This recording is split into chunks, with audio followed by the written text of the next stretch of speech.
90% से ज़्यादा लोग इस एक सवाल का गलत जवाब देते हैं। वो सवाल है कि लाइफ में सबसे ज़्यादा ज़रूरी क्या है, IQ या फिर EQ।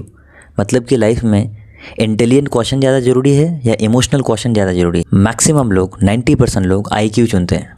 डेनियल गोलमैन की रिसर्च कहती है कि EQ यानी इमोशनल इंटेलिजेंस सक्सेस में और लाइफ में IQ से 2 गुना ज़्यादा इंपॉर्टेंट है। हाई IQ वाले लोगों के साथ क्या होता है इस एक सिनेरियो से समझ सकते हो। फर्ज करो कि एक बंदे की IQ 140 है, ये बहुत ज़्यादा IQ होता है, बट उसका दोस्त उससे बहुत ज़्यादा नाराज़ रहता है। उसकी वाइफ गर्लफ्रेंड छोड़ के भाग गई, बॉस खुश नहीं है, तो यहाँ पे उसके पास क्लियरली EQ की कमी है, इसलिए वो रिलेशंस को मैनेज नहीं कर पाता। तो ये EQ इमोशनल इंटेलिजेंस है क्या? इमोशनल इंटेलिजेंस को अगर सिंपली समझें तो ये होती है अपनी फीलिंग्स को और दूसरों के फीलिंग्स को अच्छे से समझना और उसको मैनेज करना।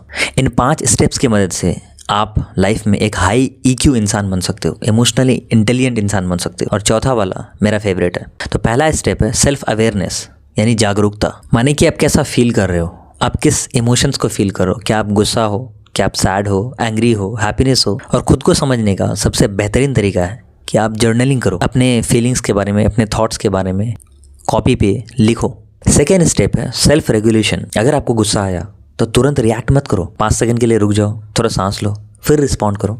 साइकोलॉजी में कहते हैं कि अगर कभी भी आप रिएक्ट कर रहे हो तो पहले कुछ देर का पॉज लो, उसके बाद किसी भी चीज़ पे रिएक्ट करो। तीसरा स्टेप है एम्पैथी डेवलप करो। मतलब कि दूसरे की जगह पे खुद को रख के देखो, अगर किसी ने कुछ बोला तो उसने ऐसा क्यों बोला, उसके साथ क्या प्रॉब्लम्स रही होगी। इसीलिए कहते हैं कि जजमेंट को छोड़ो और अंडरस्टैंडिंग को पकड़ो, अंडरस्टैंडिंग डेवलप करो। चौथा स्टेप है जो कि फेवरेट है मेरा, सोशल स्किल्स। इसमें हमें एक्टिव लिसनिंग सीखनी पड़ती है, कॉन्वर्सेशन सीखना पड़ता है, कम्युनिकेशन सीखना पड़ता है, जिससे हम अपनी बात दूसरों तक कैसे रखें कि वो हमारी बातों को समझ जाए और हमारी बातें मेक सेंस करें। 5वां स्टेप है मोटिवेशन कंट्रोल। हमें एक्सटर्नल वैलिडेशन की जगह इंटरनल सेटिस्फैक्शन ढूंढना चाहिए। और जब भी हम लोग कुछ करने जाएं वो लोगों की लाइक्स के लिए नहीं बल्कि खुद की खुशी के लिए करना चाहिए। इसीलिए वॉरेन बफेट कहते हैं EQ के बिना IQ लाइफ में एक लायबिलिटी है।